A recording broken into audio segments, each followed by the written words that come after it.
Okay, so we're looking at the Island of Dr. Moreau by H.G. Wells.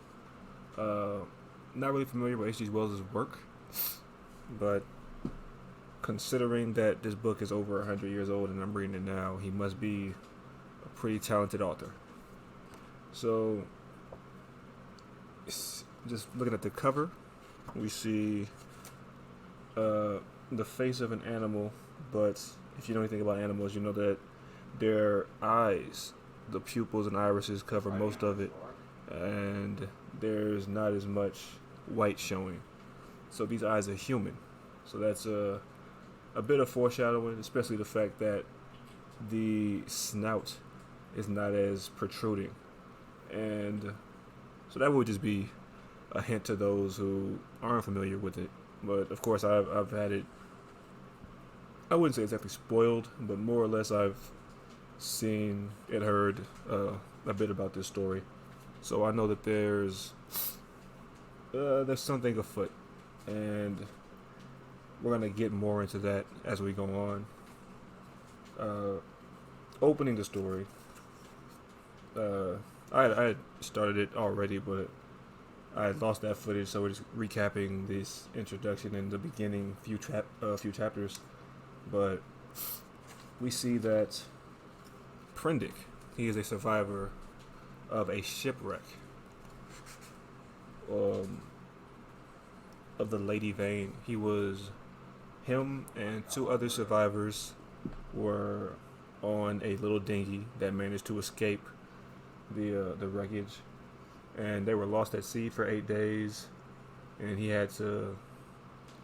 Well, they didn't. It's not that they had to, but they were in a situation and they were in dire straits. So the story didn't say it outrightly, but it alluded to them casting lots and seeing who essentially would be sacrificed for the sake of the other two. And the short man, the short sailor, he drew the short stick, and considering that he was not as well, that he was stronger than the other two men, they found it hard to overwhelm him. So him and the other two got into it, while Prendick was too weak to really intervene. So the other two men, in their struggles, fell off over the. I. It's a nautical word for something on a boat, and I am about as nautical as a desert, so I do not know the actual term for it. But long story short, if I can even make it short at this point, is Prendick was the only one left on the boat as the other two men fell off, and they were saved by uh, Montgomery, Montgomery. And on that boat is where we start to get to what's interesting. We see that there is a companion with Montgomery, and that companion has, as they described, a black face with eyes, as we described the animal's eyes before, that cover up most of the white, and his face protrudes in a way that would allude to him having a snout. And well, not would allude to it, but that is uh, reminiscent or suggestive. I don't know. I'm not great with words right now, but it's like he has a snout, and of course that's a bit of foreshadowing, and no pun intended, a bit on the nose, but we see that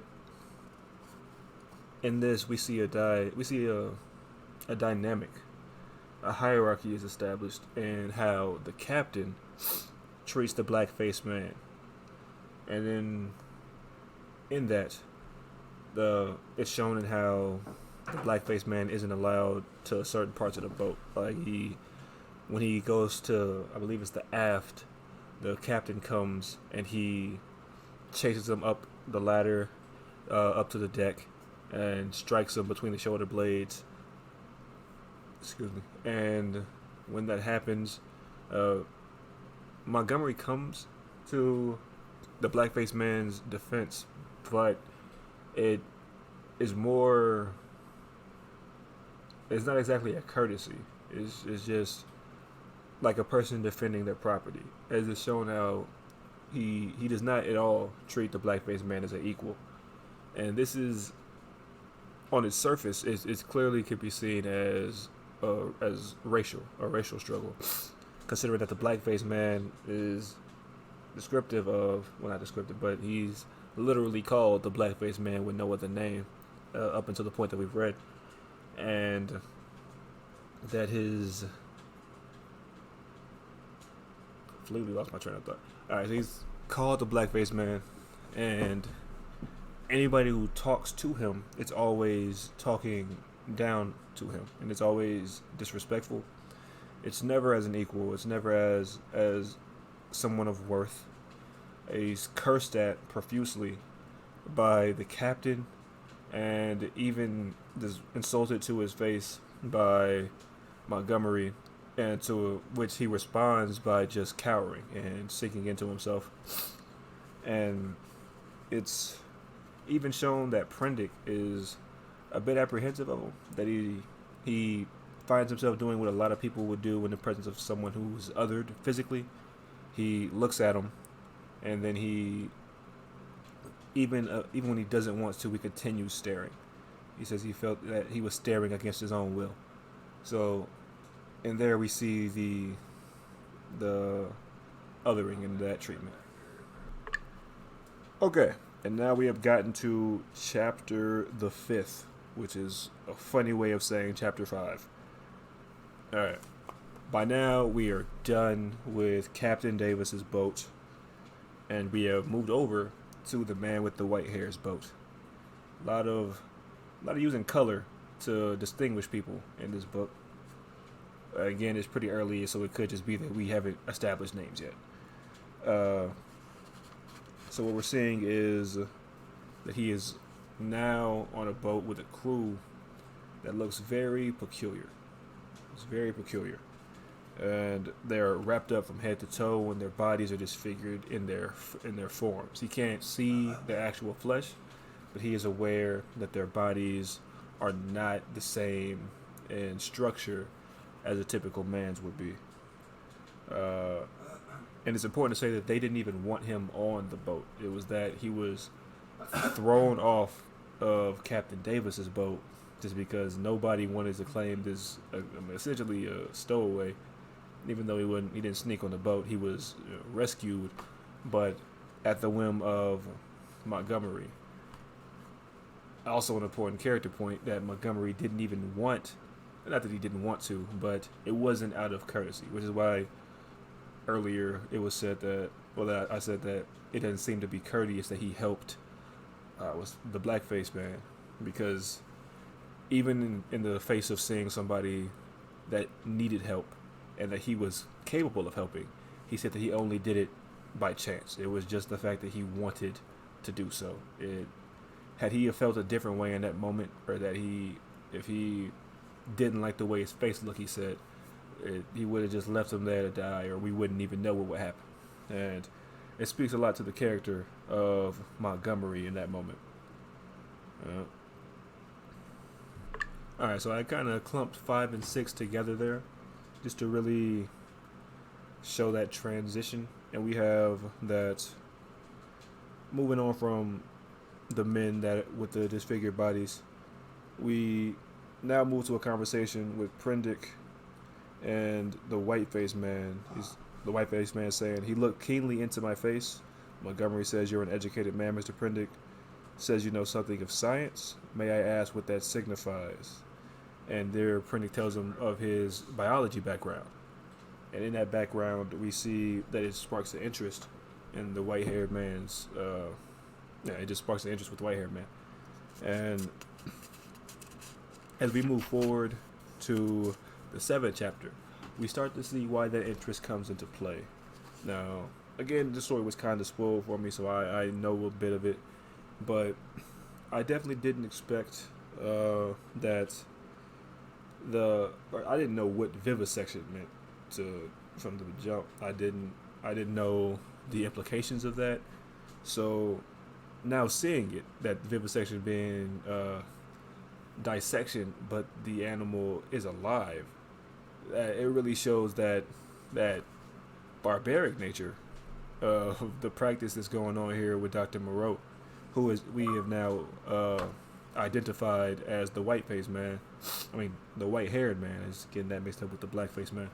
Uh, so we're starting to really see how barbaric this all is, and now it really starts to give us this wonder and foreshadowing when it comes to the fact that the door is locked. Because we see even Prendick was wondering, saying, "What in the last paragraph of chapter the 7th?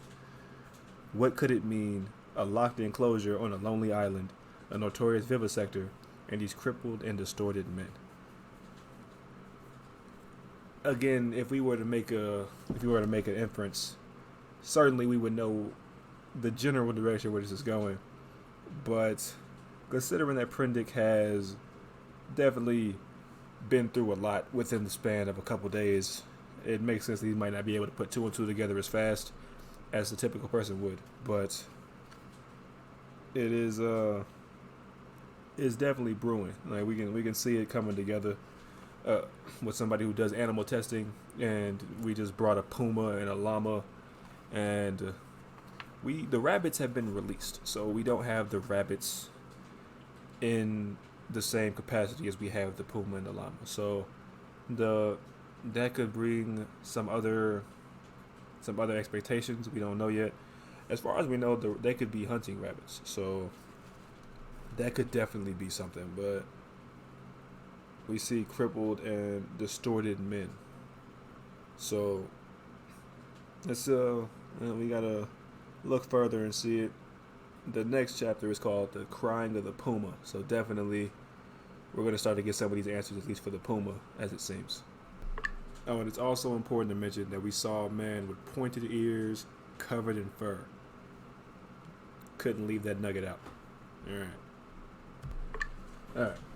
And it is not with the intention to stop and give analysis of every chapter, but it's just there's a lot at this point right here, and this in particular is very profound.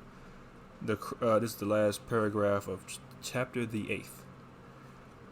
I'm really enjoying saying chapter the and then a number rather than saying chapter 8, because it's so extra and I really love it.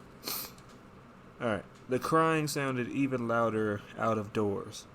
It was as if all the pain in the world had found a voice. Yet had I known such pain was in the next room, and had it been dumb, I believe, I have thought since, I could have stood it well enough. It is when suffering finds a voice and sets our nerves quivering that this pity comes troubling us.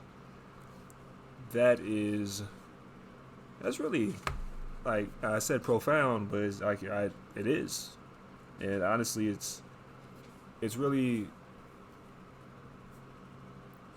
it really shows how people can stomach injustice and stomach the difficulty and the mistreatings of other people when they're not in your face. Especially looking at the summer of 2020. Like, we knew that police brutality and racism and all these things existed, but when you see it recorded, when you see it on your news feed, when you see it and you're seeing people in the streets and protesting, it makes it a lot harder to ignore. And for the people that have an issue with it, I would assume that most decent Americans would have an issue with the mistreatment, the mistreating of their fellow citizens. For the people that have that empathy, it would be hard to sit around and ignore that. And he really put that into words in this paragraph. So good on H.G. Wells. That's 100 years ago. And it's a dude talking about a puma being sliced open, but it still applies to modern day struggles. So that is something. And it's really the "and had it been dumb" that sticks out, because it's saying, like, if you didn't hear it, if it never came to his attention, that he would have been fine. but it's the fact that he did hear it, and now he has to make the decision to ignore it. I don't know what he's gonna do from this point, but it's just that's really it's like a call to action to say that injustice exists, but now how do you are you the type of person that can live with it? So if I were to give just based on this guy's character, the fact that he was hesitant to kill the other man on a boat, he didn't even want to draw lots. He was just willing to just wait until starvation and dehydration killed them. If he was willing to do that rather than die than kill someone else, I imagine that he wouldn't be the type of person that would sit around and let these injustices happen. Even though the vivisection wasn't really something that he felt was as horrid as the typical Londoners did, according to his own account in this story. So there's definitely a two ways. There's not. It's certainly binary. This can go in one or two directions, but I don't imagine it would make for a great story if he just sat around and did nothing. So we'll find out. Alright, so now we're in chapter 9. I know I said I wouldn't stop like every chapter and do a breakdown, but so I'm gonna try and just stick to what's important. It's just that here in this paragraph, when he's seeing these people dance by he found 3 figures in the woods, and they seem to be taking part in some sort of rite. And he said, each of these creatures, despite its human form, its rag of clothing, and the rough humanity of its bodily form, had woven into its movements, into the expression of its countenance, into its whole presence, some now irresistible suggestion of a hog, a swinish taint, the unmistakable mark of the beast. I feel like that's got to be intentional. Like, you wouldn't just say mark of the beast without some. There's gotta be something to that. I ain't really have I don't have a theory or nothing. I just feel like it's too iconic of an idea to put into a story and do nothing with. So there's got to be something happening here with Mark of the Beast. It could just be a play on the term, because it says beast. Like, it could be an actual, just they have the features of animals, and it's just a fancy way of saying that is more entertaining to say it that way. But just considering the Judeo-Christian ideology that is attached to this phrase, I feel like there's got to be more of a words are really eluding me right now. There's got to be more of a philosophical meaning. So let's as we move on, I'm gonna try and look for that. Forthwith. Yeah. So even Printed doesn't know what's going on right now. So I guess I can't blame myself for not knowing either. Yeah. So gonna move on. Alright, wait. I keep forgetting stuff. Prendick got stalked by one of these creatures, and he smote it with a rock, and it passed, or he killed it. I don't know. It was face down and not moving. So, yeah, there it lay still.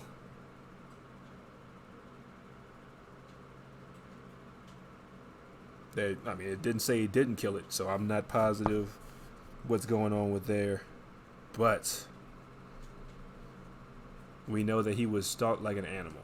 Well, he was stalked like prey by a creature that would be the animal in this situation. So, he's the prey, this thing was the predator. But it has the form of a man, a grotesque man, but a man nonetheless. Just as all these other creatures he's been surrounded by since he got on Davis's boat. And it's important to mention that the name of the chapter, the 10th, is the crying of the man. So if the crying of the puma brought us the wonderful realization of vivisection and all of these things, or was that locked doors? I think that was a locked door. Yeah. Let me see.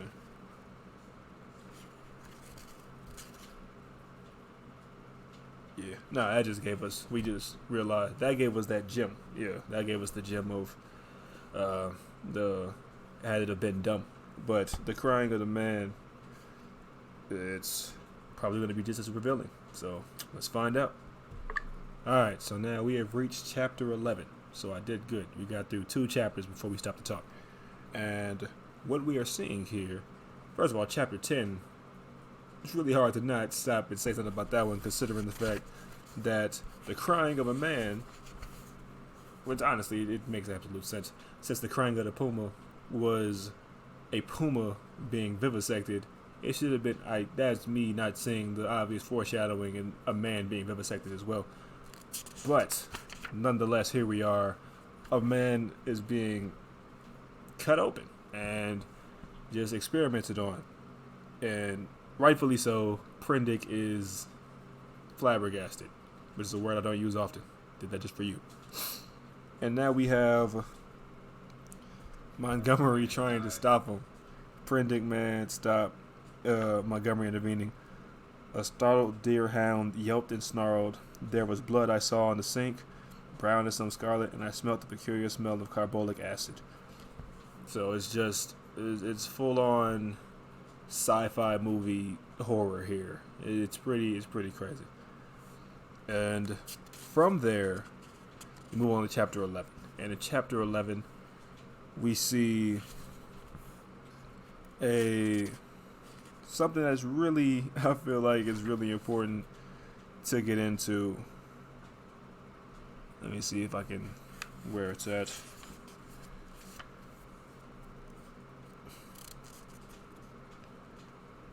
Alright.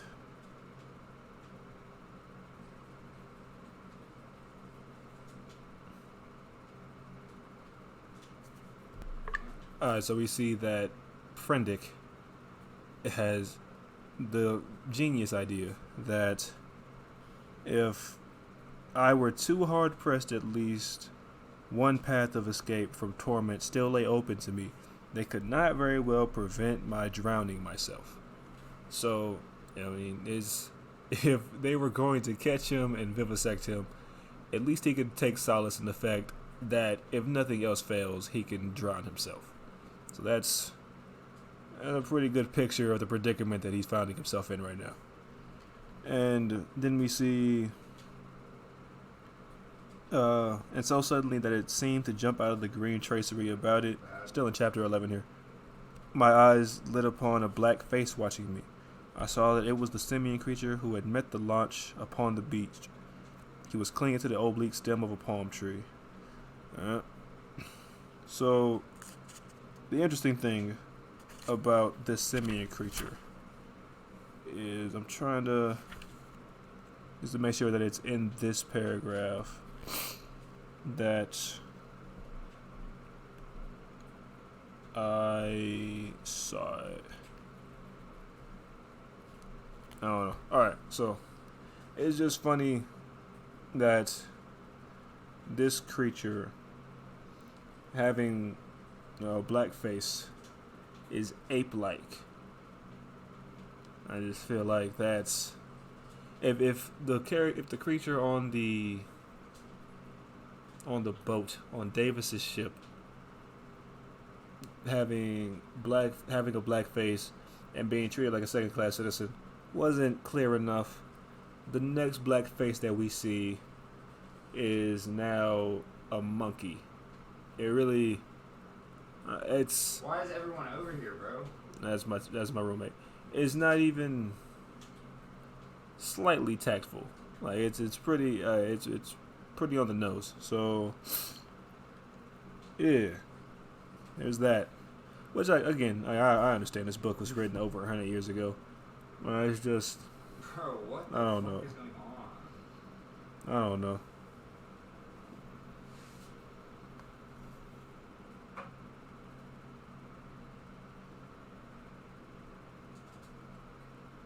Yeah, there's a lot to take in. All right, now we're not even 3. Well, we are. just 3 paragraphs into chapter the 12th. And not only has he started referring to this creature as Ape Man, but he even went so far as to say, my Ape Man. The little pink sloth creature was still blinking at me when my Ape Man reappeared at the aperture of the nearest of these dens and beckoned me in. So, not only is this dude a monkey, a black faced monkey, but now Prendick speaks as if though he owns him after just meeting him. So, there's that. Alright, so we get in chapter the 15th, I believe. Nope. Chapter the 14th.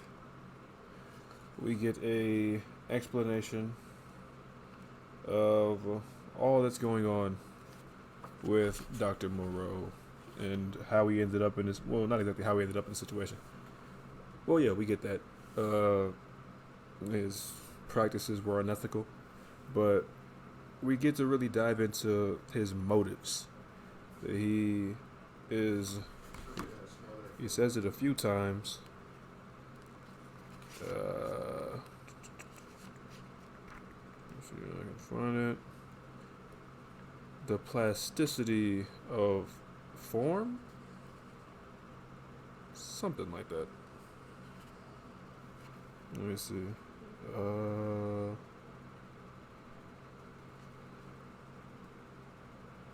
That is wild.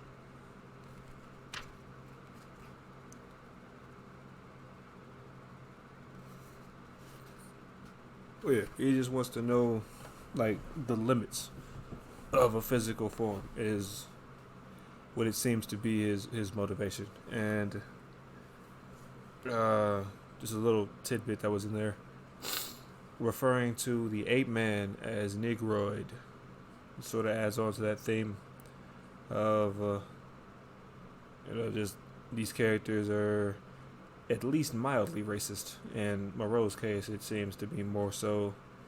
Yeah.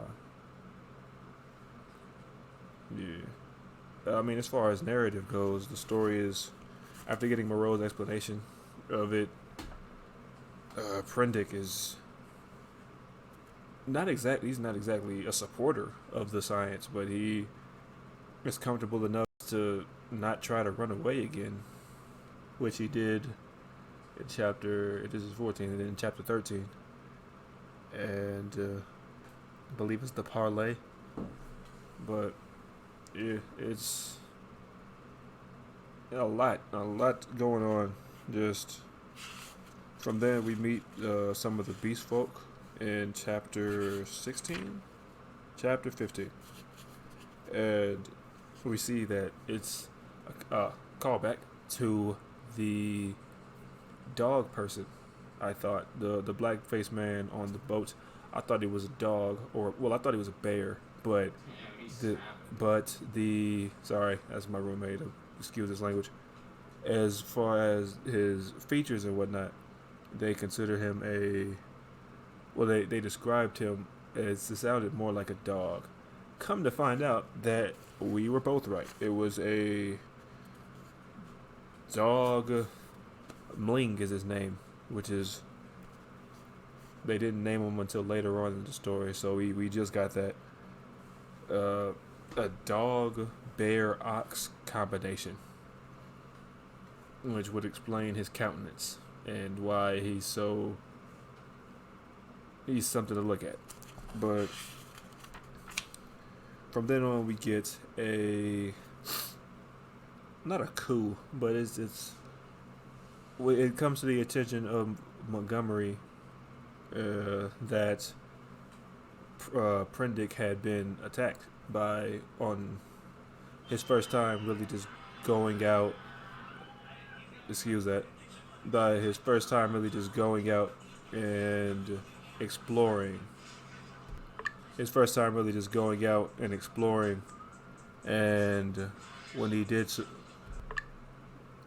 his first night really going out and exploring the island, When he was hunted by the black figure, it had been shown. I mean, of course, before we saw that, we saw the beheaded rabbit, and now this information is being relayed to Montgomery and in turn Moreau, with Moreau saying that they have to find him. They all come together. It gets all the beastmen and they recite the law. And of course, part of the law is that they should not eat flesh. And of course, we see that not only was the rabbit beheaded, but that that Prendick was being predated. So clearly somebody's breaking this law, and all signs point to the leopard man as he escapes and even attacks Moreau himself. In doing so, he is caught. He's apprehended by Prendick and killed. And all the animals, the beastmen, bite him. They dig into his flesh. And that's how we get the title of the chapter 16, How the Beast Folk Tasted Blood. From then on, we see that it speeds up their regression that Moreau was explaining when he was explaining his work. That after he's done doing the work directly, that they start to regress back into the animal instincts and their true nature. Apparently, the blood speeds that up since they reportedly were going mad. They were going mad as the human characters were looking for the puma beastman that had escaped. That Moreau was really proud of and hopeful for. Let's see.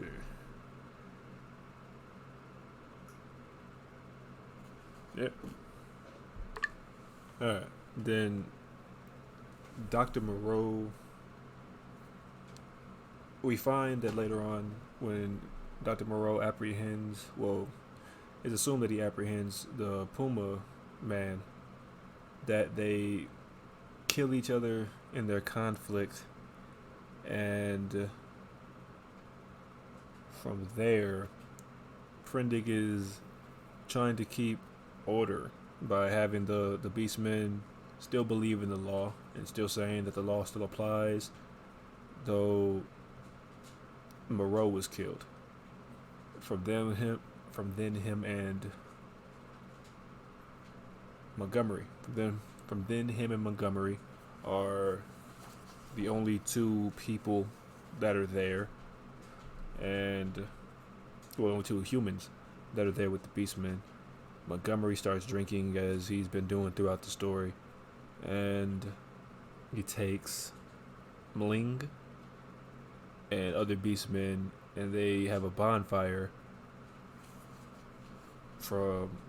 At this point, we hear a gunshot. Prendick runs out there, and he sees Montgomery bleeding and injured, and I believe it's the Wolfman laying on top of him. He kills the Wolfman, and still trying to convince these beastmen that the law applies so that he can maintain order.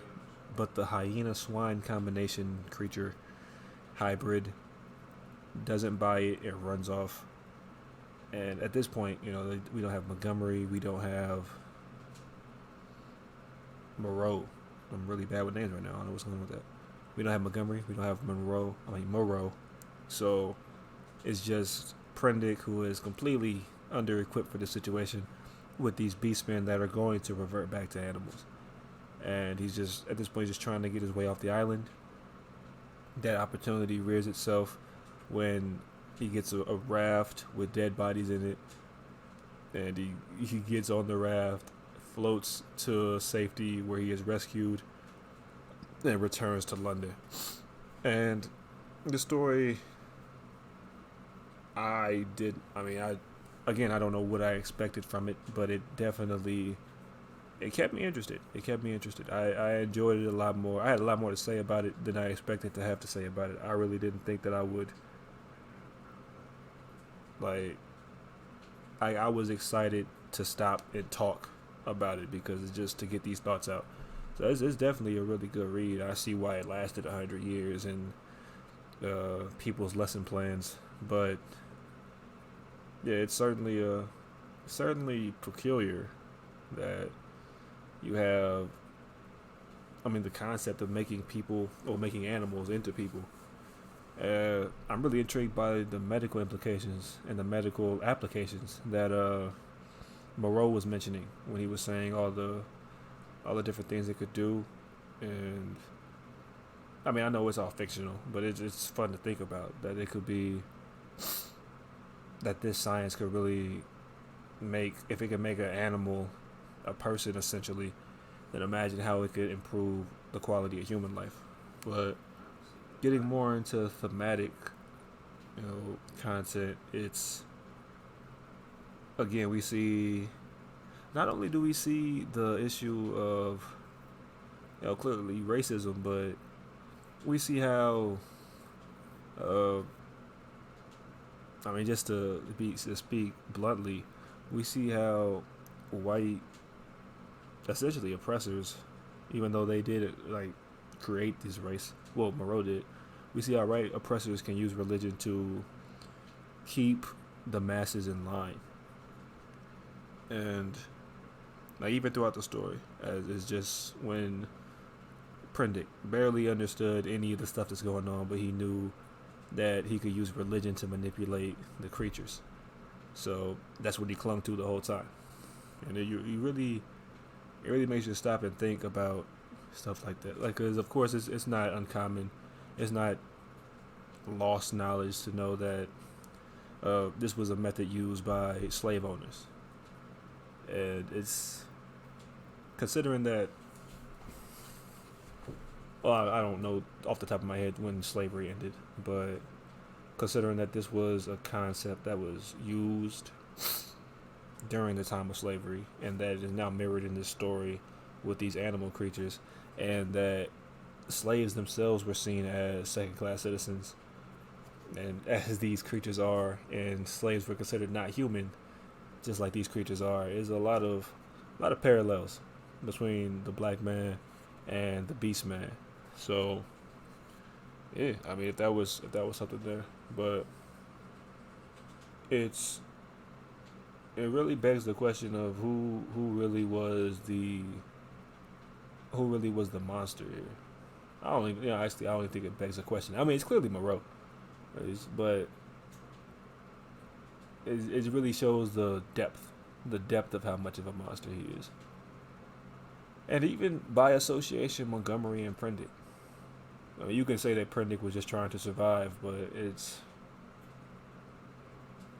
I don't really see it as